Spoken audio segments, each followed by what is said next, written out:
ज्ञानेन्द्र साईलाई आम नागरिकहरूले एउटा राष्ट्रवादी युवा निस्वार्थ देशप्रेमी नागरिक भनेर चिन्छन्। सरिता गिरीले दिएको अभिव्यक्ति 3-4 दिन भइसक्यो, सानो प्रतिक्रियासम्म पनि आएको छैन। समर्थन गर्नुभयो उहाँको यो गलत बुझाइयो। सरिता गिरीको बारेमा सबैभन्दा पहिलो विरोध गर्ने नै म। त्यो मेरो युट्युबमा फेसबुकमा भिडियो पनि हेर्न सक्नुहुन्छ, मेरा स्ट्याटस पनि हेर्न सक्नुहुन्छ। सरिता गिरीलाई अहिले पनि मेरो आग्रह के छ भने नेपालको हिन्दी भाषामा शपथ खाने त्यो नै पहिलो राष्ट्रघाती हो। सरिता गिरी मात्र राष्ट्रघाती होइनन्, त्यो शपथ खाँदाखेरि साइडमा बसेर ताली पट्काउने सभामुख पनि राष्ट्रघाती हो। यो देशमा हिन्दी भाषा अलाउडेड छ। ल नेपालको हिन्दी भाषा, नेपालको संविधानले प्रश्न के भन्छ भने कुनै पनि माननीय सांसदज्यूहरूले आफ्नो मातृभाषामा शपथ खान पाइन्छ भन्छ। हिन्दी भाषा नेपालको कहाँको मातृभाषा? नेपालको तराईको मातृभाषा कि त मैथिली हो कि त भोजपुरी हो। सरिता गिरीलाई सख्त कारबाही हुनुपर्छ भनेर आवाज निकाल्ने मात्र होइन कि पहिलो पटक तपाईको मैले फेसबुक लाइभसम्म गरेको थिएँ। किनभने हिन्दीमा शपथ खाने सरिता गिरीलाई हिन्दीमा संसदमा बोल्ने, यो नेपाल हो कि इन्डिया, यो कुरामा कस्तो छ भने केही तपाईको उही सरिता गिरीकै मान्छेहरू, उही सरिता गिरीकै कार्यकर्ताहरू अनि आरोप लाउँदै हिँडिरहेका छन् कि पहिला त आफूले राजीनामा गर्नुपर्ने नि त्यहाँबाट। त्यो सरिता गिरीको कार्यकर्ता बन्न छोड्नु पर्यो नि। सरिता गिरीको कार्यकर्ता म त आग्रह गर्छु सरिता गिरीलाई मात्र कारबाही गरेर हुँदैन, त्यो सरिता गिरीलाई हिन्दीमा बोल्न अनुमति दिने सभामुखलाई पनि कारबाही गर्नुपर्छ। र सभामुखलाई प्रष्ट अधिकार दिएको छ कि कसैले राष्ट्रघातका बारेमा कोही सांसदले संसदमा बोल्छ, राष्ट्रिय अखण्डताको बारेमा छेद विच्छेद गरेर यदि संसदमा कसैले बोल्छ भने सम्मानित सभामुखज्यूलाई प्रष्ट अधिकार छ कि त्यो सांसदको पद खारेज गर्ने, निलम्बित गर्ने र उक्त माननीयज्यूलाई नेपालको कानुनी कटघरामा उभाउने अधिकार नेपालको सभामुखलाई दिएको छ। र सभामुखले त्यो अधिकार प्रयोग गर्नु भएन, सभामुखले त्यो अधिकार प्रयोग गर्नु भएको छैन। त्यो भएको हुँदा हामीले आग्रह चाहिँ के गरेका छौँ भने सभामुखज्यूलाई कारबाही र अर्को सरिता गिरीलाई संरक्षण गर्ने को त? त्यही सरिता गिरीका पार्टीका कार्यकर्ताहरू, त्यही सरिता गिरीका पार्टीका नेताहरू, उनीहरूलाई पनि कारबाही गर्नुपर्छ। यो कुरा ज्ञानेन्द्रजी जस्तो तपाईहरुले आम सभा गर्दै हुनुहुन्छ र यो एमसीसी लगायत सीमाको विषयमा भन्दा बढी हस्ताक्षर बुझाउने एमसीसी का विरुद्धको यो नेपालको पहिलो अभियान हो र नेपालको इतिहासमा सबैभन्दा बढी हस्ताक्षर बुझाउने अभियान पनि हो। अहिले चाहे राजनीतिक पार्टी हुन्, कसैले पनि आजसम्म 80-86 लाख हस्ताक्षर कुनै पनि को लागि बुझाएको अवस्था छैन। टोटल अहिलेको जति पनि निर्वाचनमा भएको मत जति छ त्यो भन्दा बढी चाहिँ हाम्रो हस्ताक्षर एमसीसी को विरुद्धमा छ। पुरै सरकारको विरुद्धमा यो एमसीसी को विरुद्ध पुरा देश नै लागेको अवस्था छ भन्ने कुरा हामीले बुझौँ। र अर्को कुरा भनेको हामी सबै नागरिक एकजुट हौँ र यो उपत्यका भित्रको सुरुवात हो। अघि हाम्रो प्रवक्ताज्यूले भनिहाल्नुभयो तातेको फलामलाई घनले हान्ने हो, चिम्टाले हान्ने होइन। व्यापक आन्दोलन गरे भने मात्रै एमसीसी रोकिन्छ। त्यही भएको हुनाले म सबै राष्ट्रप्रेमी आमा बुवा दाजुभाइ दिदीबहिनीहरू, जो अभियन्ता साथीहरू हुनुहुन्छ, जो राष्ट्रप्रेमीहरू हुनुहुन्छ, सबै एकजुट भएर लागौँ, एक ढिक्का भएर लागौँ र यो सरकारको यो एमसीसी रोकौँ, यो भ्रष्टाचार रोकौँ र नागरिकलाई ऋणहरू मिनाहा गर्ने प्रवृत्ति अगाडि बढाउँ। सरकारले चाह्यो भने सजिलै गर्न सक्छ। कर तिर्यो भने केका लागि तिर्यो यसको जानकारी गराउँ, हामी यही भन्न चाहन्छौँ। र यही असार 1 गते दिउँसो 2 बजे हाम्रो बृहत नागरिक आम सभामा सहभागी बनाऊ र उपत्यका भक्तपुर, काठमाडौँ, ललितपुरलाई मध्यनजर गरेर यो पहिलो पटक यो सुरुवात हो। र यस पछाडि जबसम्म एमसीसी खारेज हुँदैन तबसम्म यो देशैभरि आगो बराबर सल्किनेछ। राज्य र एमसीसी पारित गर्ने दलालहरू घुँडा टेक्न बाध्य हुनेछन् भन्ने कुरा हामी अवगत गराउन चाहन्छौँ। केही क्वेसनहरू छ? अब बृहत आन्दोलन गर्ने भन्नुभएको छ, धेरै समय पछाडि होइन, तपाईँहरू दुलोभित्र लुक्नुभयो, एमसीसी को पैसा खाएर ज्ञानेन्द्र साई भाग्यो भन्ने आरोपसम्म पनि लाग्यो। बीचमा चाहिँ कहाँ हराउनु भएको थियो तपाईँ? होइन, यो कस्तो भनेपछि हामी कस्तो भनेपछि यो कोरोनाको कारणले गर्दा केही यसलाई ज्यादा रूपमा अगाडि नबढाउँ, नागरिकहरू ज्यादा हुन्छ कोरोनाको कारणले गर्दा, सरकारको लकडाउन हुन्छ। अब हामीले त सही कुरालाई सही मान्नु पर्यो अनि त्यो हिसाबले हो। अर्को कुरा भनेको हामी फलाम तताउने र तातेको फलाममा ठोक्ने, चिम्टाले हान्नु हुँदैन। किनभने आन्दोलन उठिसके पछाडि यो आन्दोलनलाई तपाईँको राष्ट्रियकरण गर्नुपर्छ, सांसदलाई दबाब दिनुपर्छ। हामीले त गऱ्यौँ त, सांसदलाई फोन सम्पर्क गर्ने कामहरू, हरेक काम दबाब दिनुपर्छ। झन् यसलाई आन्दोलन तुहाउनतिर चाहिँ लाग्नु हुँदैन। सरकार के सोच्छ, 2 जना मान्छे बुरुक बुरुक हामी मात्र उफ्रियो भने के भन्नुहुन्छ? एमसीसी को विरुद्धमा कोही पनि छैन, जम्मा 2 जना छन् भन्नुहुन्छ। तयारीका साथ लाग्नुपर्छ जब सरकार घुँडा टेक्न बाध्य होस्। बल्ल पो आन्दोलन हुन्छ। अरू अभियानले माइतीघरमा त्यो धेरै राष्ट्रिय अभियान बताइदिए अब तपाईँ घन मनेर हान्दै हुनुहुन्छ त्यसो भए? होइन, यस्तो उहाँहरूले गरेको राष्ट्रियको आन्दोलन भनेको सबैले तताएको हो र एमसीसीका विरुद्धमा नेपालको इतिहासमा पहिलो पटक 86 लाख हस्ताक्षर बुझाउने अभियान हो र यहाँभन्दा अगाडि पनि एमसीसी रोक्नलाई सबभन्दा एक नम्बर भूमिका खेल्छ। 86 लाख हस्ताक्षरको प्रभाव के भयो त? प्रभाव भनेको 6 महिनासम्म रोकियो नि अहिले, यो प्रभाव हो। अझै तपाईँको नागरिक उठ्यो भने पुरै कम्प्लिट खारेज हुन्छ। अब पर्सिको कार्यक्रममा वृहत भन्नुभएको छ, ज्ञानेन्द्र साईलाई हेर्न भए पनि मानिसहरू आउलान्, गुठीको पनि मुद्दा जोड्नु भएको छ, ललितपुरका स्थानीय पनि उत्रेलान्।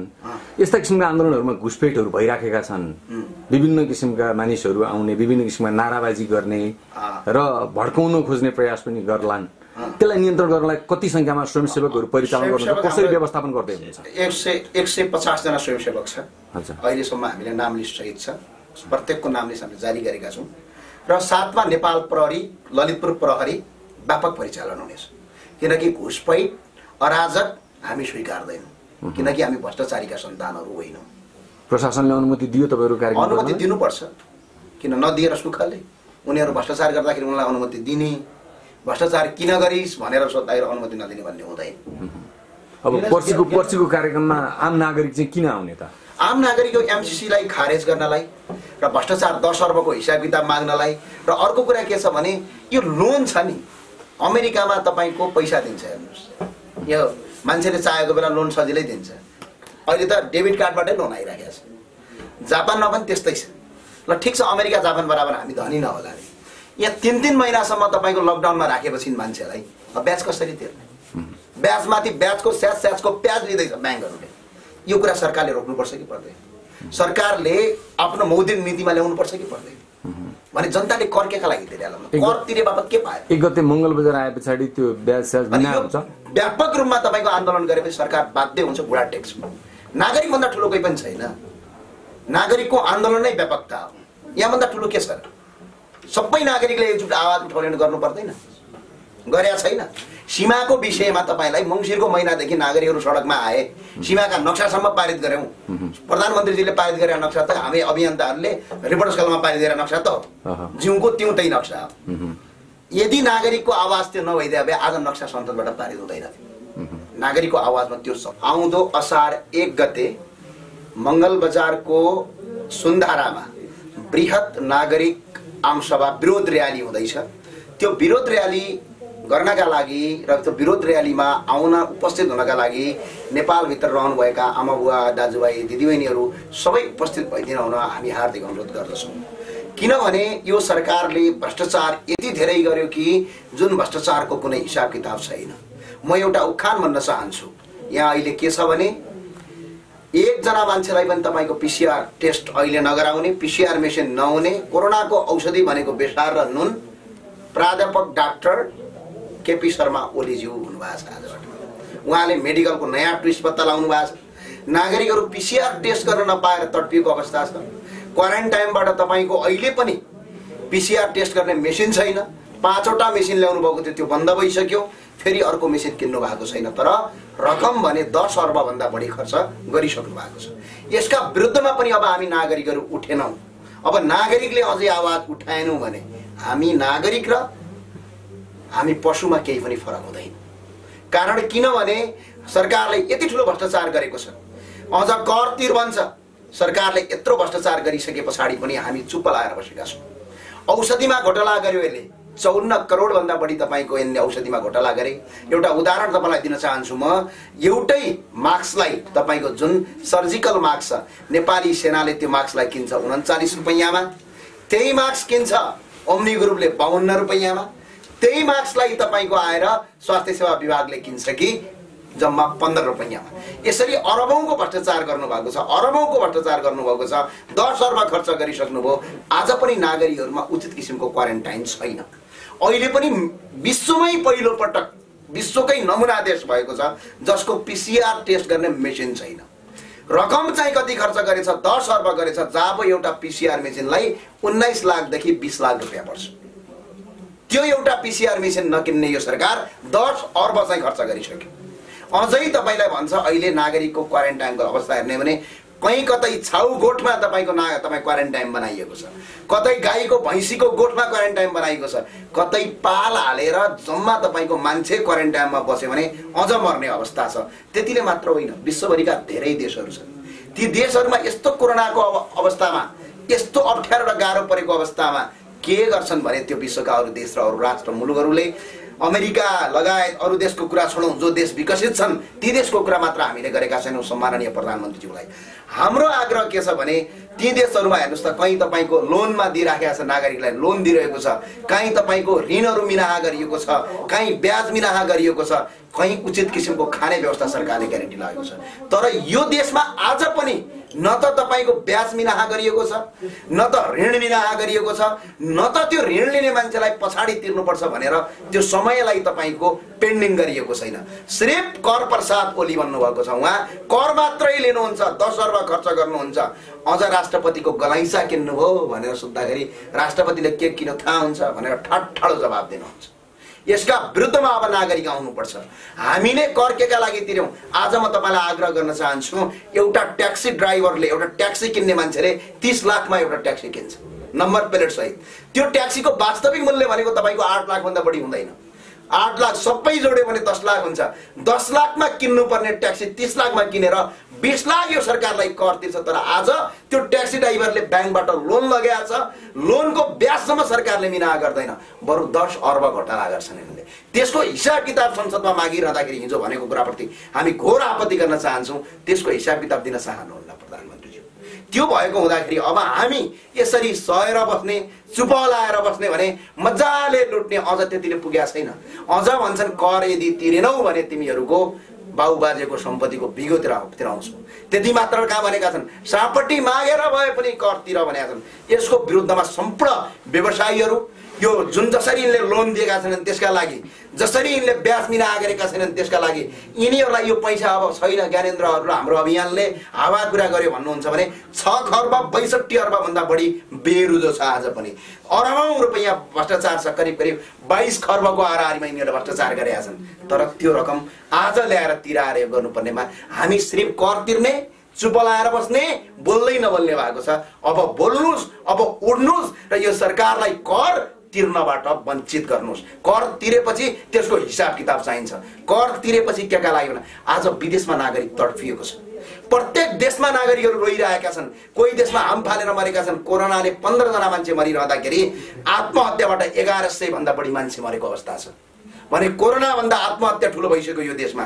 यी सबै व्यवस्थाका विरुद्ध, यी भ्रष्टाचारीका विरुद्धमा, जुन एमसीसी छ यो यसको विरुद्धमा, जुन गुठी विधेयक छ यसको विरुद्धमा, जुन जातीय विभेद छ यसको विरुद्धमा सबै व्यवसायीहरू, सबै मान्छेहरू, यो सरकारले यदि चाह्यो भने लोन पनि फ्री गर्न सक्छ, यदि यो सरकारले चाह्यो भने ब्याज पनि फ्री गर्न सक्छ, यदि यो सरकारले चाह्यो भने ऋणलाई तपाईको 3-4 महिना, 5-6 महिना, 6-7 महिना पछाडि धकेल्न सक्छ।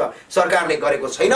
यसलाई यो घर बनेर यो पैसा हामीले असार 1 गते दिउँसो 2 बजे तपाईको हामीले मंगल बजारको सुन्दरमा कार्यक्रम गरेका छौं। तपाई राष्ट्रभक्त देशका नागरिकहरू आउनुहुन्छ भने आशावादी छौं र सबै नागरिक एकजुट हुनुपर्छ।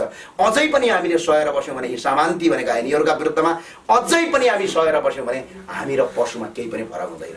गाउँबाट उड्नुस्, टोलबाट उड्नुस्, किनकि अब अति भयो। अति गर्नुको पनि एउटा, अत्याचार गर्नुको पनि एउटा सीमाना हुन्छ।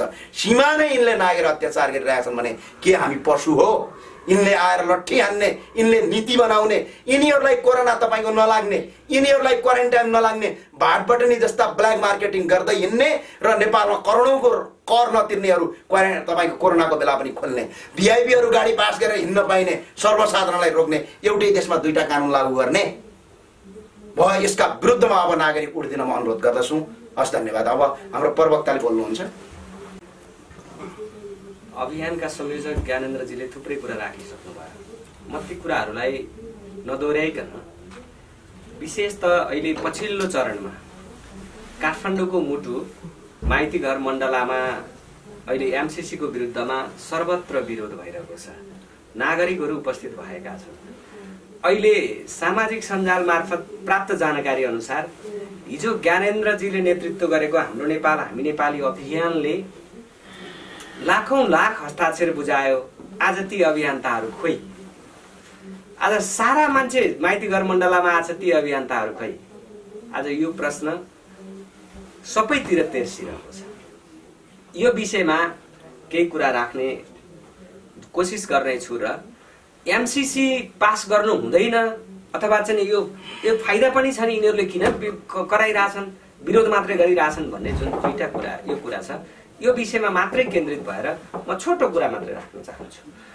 मूलत माइती घर मण्डलामा आवाज उठिरहेका कुराहरूप्रति हामी ऐक्यबद्धता प्रकट गर्न चाहन्छौँ। हामी त्यो नागरिकहरूको आवाजलाई सम्मान गर्न चाहन्छौँ। जहाँसम्म हाम्रो नेपाल हामी नेपाली अभियान किन त्यहाँ उपस्थित भएन भन्ने कुरा चाहिँ जब फलाम तातिसकेपछि हामीले सामान्य मैरेले हिर्काएर त्यो कुच्चिँदैन, त्यो पातलो हुँदैन, त्यति बेला घन चाहिन्छ भन्ने हाम्रो दृष्टिकोण हो। कुनै पनि आन्दोलनलाई, कुनै पनि मोमेन्टलाई निरन्तर रूपमा अगाडि बढाउनको लागि त्यो मोमेन्टभित्र नेतृत्व डिक्लेयर हुनुपर्छ। र्यान्डमली उपस्थित भएको नागरिकको सहभागिताभित्र नेतृत्व चाहिँ विकास नभएको नेतृत्व त्यहाँ उपस्थित भयो भने त्यो मोमेन्टको रूपमा हुँदैन, त्यो एउटा चाहिँ औपचारिक कार्यक्रमको रूपमा मात्रै सीमित हुन्छ। त्यसकारणले हामीले नेतृत्व विकास सहितको एमसीसी खारेज गर्न पर्छ भन्ने आन्दोलनलाई व्यवस्थित गर्ने र व्यवस्थित, मर्यादित र जनतालाई सुसूचित गर्ने, यसलाई चाहिँ अझै बढी व्यापक बनाउने उद्देश्यका साथ हामीले यही आउँदो असार 1 गते यही ललितपुर जिल्लाको मंगल बजार स्थित सुन्धारामा आम नागरिकहरूसँग साक्षात्कार गर्ने, नागरिक सभा गर्ने जुन आयोजना गरेका छौं, यो तातेको फलामलाई घनले हिर्काउने एउटा योजना हो। त्यो दृष्टिकोणका साथ हामी अगाडि लागिरहेका छौं। त्यसकारणले सम्पूर्ण आवाज उठाउने नागरिकहरूप्रति हामी तपाईहरुसँगै छौं। मात्रै प्रक्रिया र दृष्टिकोण अलिकति चाहिँ ग्याप छ, तर हामी सम्पूर्ण नागरिकहरूको आवाजलाई सम्मान गर्दै फेरि ती सबै नागरिकहरूलाई त्यस दिन मंगल बजारमा उपस्थित हुनको लागि आग्रह गर्न चाहन्छौं। जहाँसम्म एमसीसी पास गर्दा के हुन्छ, पास नगर्दा के हुन्छ भन्ने कुरा केही समय अगाडि, केही महिना अगाडि यस्तै एमसीसी चाहिँ श्रीलङ्का, हाम्रो छिमेकी राष्ट्र श्रीलङ्काले त्यसलाई रिजेक्ट गर्यो, त्यो सम्झौतालाई खारेज गर्यो। त्यहाँभित्र श्रीलङ्का सरकारले एउटा एमसीसी सम्झौता पुनरावलोकन समिति भनेर गठन गर्यो, 4 सदस्यीय पुनरावलोकन समिति गठन गर्यो। त्यो 4 सदस्यीय पुनरावलोकन समितिले 5 वटा सुझाव प्रस्तुत गर्यो सरकारलाई। त्यो सुझावभित्र राष्ट्रियताको कुरा थियो, सामाजिक सद्भावको कुरा थियो, कानुनी मान्यताको कुरा, यावत कुराहरू थिए। ती कुराहरूलाई तत्कालीन श्रीलङ्काको सरकारले यदि यो कुरा परिमार्जन गर्नका निम्ति अमेरिकन सरकार या भनौं एमसीसी तयार हुन्छ भने हामी त्यो तयार हुने छौं भन्ने क्लु राखेर उसले तत्कालको लागि एमसीसी खारेज गर्यो। अब त्यहाँ के सम्झौता गर्यो, हामी कहाँ के सम्झौता छ भन्दा पनि हामीले चाहिँ नेपालसित भएको सम्झौता चाहिँ महत्त्व ठान्ने कुरा हुन्छ। त्यहाँभित्र यदि एमसीसी लागू भएको बेलामा कानुन बाजियो भने नेपालको सम्बन्धित कानुन चाहिँ निलम्बन हुने अनि एमसीसी चाहिँ लागू हुने भन्ने त्यहाँ भएको शर्तप्रति हाम्रो आपत्ति हो। एमसीसी काम गर्दै अगाडि बढ्ने क्रममा उत्पादन हुने र पुनरुत्पादन हुने बौद्धिक सम्पत्ति अमेरिकाको सरकारको मात्रै अधिकार हुने भन्ने कुरामा हाम्रो आपत्ति हो। एमसीसी कार्यक्रम नेपालमा सञ्चालन हुन्छ, नेपाल सरकारसँग भारतको एउटा संस्थानले सम्झौता गर्छ अनि त्यो सम्पूर्ण एमसीसी को लेखा परीक्षण गर्ने कुरामा नेपाल सरकारको कुनै पनि गुन्जाइस रहनु हुँदैन। त्यसकारणले यसले चाहिँ नेपाल सरकारको अस्तित्वमाथि, लेखा परीक्षण भित्रको अस्तित्वमाथि प्रश्न चिन्ह खडा गर्छ र हाम्रो चाहिँ यसलाई स्वाभिमानको लागि पनि यसले आँच पुर्याउँछ। त्यसकारणले हामीले लेखा परीक्षणको हकमा पनि नेपाल सरकारलाई जोडिनुपर्छ भनेर हामीले भनेका हौं। अमेरिकाले मात्रै गर्न पाउने अथवा एमसीसीले मात्रै गर्ने कुरामा हाम्रो आपत्ति हो। अनि एमसीसी लागू हुँदै जाने क्रममा पूर्व कर्मचारी या वर्तमान कर्मचारीको कुनै अकर्मण्यताबाट दुष्परिणामयुक्त जघन्य कुनै अपराध भयो, कुनै पनि अपराध भयो भने नेपालको कुनै पनि न्यायिक निकायमा उजुरी बाजुरी लाग्ने छैन भन्ने कुरा त्यहाँ जुन छ त्यो प्रति हाम्रो आपत्ति हो। नेपालमा एमसीसी लागू हुन्छ, नेपाल सरकारले आफ्नो एमसीसी अन्तर्गतको परियोजना के निर्माण गर्ने भन्ने कुरा छनौट गर्ने कुरामा भारत सरकारले स्वीकार गरेको हुनुपर्छ भन्ने कुराप्रति हाम्रो आपत्ति हो। त्यसकारणले गर्दाखेरि यो सम्पूर्ण कुराहरूमा एमसीसी अगाडि बढ्ने कुरामा कहिले कहिले अनुगमनका कुरा निरीक्षण गर्ने यावतका कुराहरूमा एउटा सरकारको प्रतिनिधि सरकारले आफ्नो प्रतिनिधि त्यहाँ पठाउँदाखेरि अमेरिकाको एउटा सामान्य संस्थानसित अनुमति लिने कुरा प्रति हाम्रो आपत्ति हो। त्यसकारण यो समग्र विषयले हाम्रो राष्ट्रियतामाथि, हाम्रो स्वाधीनतामाथि, हाम्रो सुरक्षामाथि, सामाजिक सद्भावमाथि यसले प्रतिकूल प्रभाव पार्ने कारणले गर्दा हामी एमसीसी खारेज हुनुपर्छ भन्ने मान्यतामा छौँ। यो एमसीसी खारेजको विकल्प छैन। अहिले सामान्य नागरिकले के बुझ्छन् भने 50 अरब रुपियाँको बजेटमा यिनीहरू किन विरोध गर्दैछन्? ए बाबा, हामी 50 अरबको बजेट कार्यान्वयन हुँदैन भन्ने पक्षमा छैनौँ। एमसीसी कार्यक्रमको विरोधका कुरा उठ्दै रहँदाखेरि हाम्रै छिमेकी राष्ट्र चाइनाले 65 अरब रुपियाँ अनुदान सहयोग दिँदा नेपाल सरकारको सम्बन्धित मन्त्रालयको सचिव या मन्त्री र सम्बन्धित देशको परियोजनाको प्रमुखले सही गरेर कार्यान्वयन गर्न हुने 65 अरब यो चाहिँ किन संसदबाट पास हुनुपर्ने? त्यसकारणले अमेरिकाले बिना शर्त साँच्चै नेपाललाई अनुदान दिन खोजेको हो, साँच्चै नेपाललाई विकास गर्नका लागि खोजेको हो भने नेपाल सरकारको परराष्ट्र मन्त्री स्तरको हो या भूमि व्यवस्था मन्त्रालय स्तरको मन्त्रीले अथवा चाहिँ मन्त्रालयको सचिवले सही गर्ने, उतापट्टिबाट एमसीसी को प्रमुखले सही गरेर किन कार्यान्वयन हुन सक्दैन? फेरि यसलाई किन संसदबाट अनुमोदन गर्न सकिन्छ भन्ने कुरामा हाम्रो आपत्ति हो। साँच्चै संसदबाट अनुमोदन गर्ने कुरामा राष्ट्रियतासित जोडिएका कुरा, सामाजिक सद्भावसित जोडिएका कुरा, मूल्य र मान्यतासित जोडिएका कुरा, स्वाभिमानसित जोडिएका कुरा हामी पैसासित स्वाधीनता साट्न सक्दैनौँ। सम्पूर्ण नेपाली नागरिकहरूले बुझ्नुपर्ने कुरा के हो भने यो रगतसित सिर्जित भएको मुलुक पैसासित बेच्न सकिँदैन भन्ने मान्यताका साथ आउँदो असार 1 गते एमसीसी खारेजीको विकल्प छैन। एमसीसी कुनै हालतमा खारेज गर्न पर्छ र यो एमसीसी खारेज गर्दा जहाँसम्म नेपाल सरकारका प्रधानमन्त्री अथवा अर्थमन्त्रीले हाम्रो चाहिँ एउटा चाहिँ ठुलो दात्री निकायलाई चिड्याउनु हुँदैन भन्ने जहाँसम्म कुरा छ। हाम्रो सबैभन्दा ठुलो दात्री निकाय भनेका हाम्रा छिमेकी हुन्। त्यो छिमेकी भनेको भारत र चीन हो। हामीले भारत र चीनलाई सन्तुलित रूपमा अगाडि बढाउन सक्यौं भने अमेरिका लगायत युरोपियन कन्ट्रीहरू आफै खुम्चेर आउँछन्। यो एमसीसी को 50 अरब भन्दा अरबौं खरबौं रुपियाँ आउने वातावरण झन् बलियो रूपमा तयार हुन्छ। त्यसकारणले पनि यो एमसीसी खारेज गर्नुपर्छ। अहिले स्वाधीनताको आन्दोलन हो, राष्ट्रियताको सवालको आन्दोलन हो, हाम्रो आन्तरिक सुरक्षा व्यवस्थापन गर्ने विषयसित जोडिएका आन्दोलन हुन्। त्यसकारणले इन्डो पेसिफिक रणनीति अन्तर्गत जोडिएको एमसीसी खारेज गर्नुपर्छ। त्यसका निमित्त 1 गते सम्पूर्ण विशेषतः ललितपुर निवासी आम नागरिकहरूलाई तपाईँ जुनसुकै पार्टी वर्ग क्षेत्र जहाँ भए पनि यो आन्दोलनमा ऐक्यबद्धता जारी गर्नको लागि उपस्थित हुनका लागि र माइती घर केन्द्रित गरेर आन्दोलन गरिरहनु भएको जो नागरिकहरू हुनुहुन्छ, राष्ट्रवादी देशभक्त नागरिक हुनुहुन्छ, तपाईँहरू सबैलाई त्यो दिन ललितपुरमा केन्द्रित भइदिनु हुनुको लागि आग्रह गर्दै अपिल गर्दै आफ्नो भनाइहरू अन्त गर्न चाहन्छु। धन्यवाद। हामी अब गुठी सम्बन्धमा कुराकानी गर्छौँ छोटो र त्यस पछाडि हजुरहरूसँग भएका क्वेसनको हामी जवाफ दिनेछौँ। हाम्रो रत्न अधिवक्ता हुनुहुन्छ, हाम्रो रत्न श्रेष्ठ, हाम्रो अभियन्ता हुनुहुन्छ, उहाँलाई स्वागत गर्छु।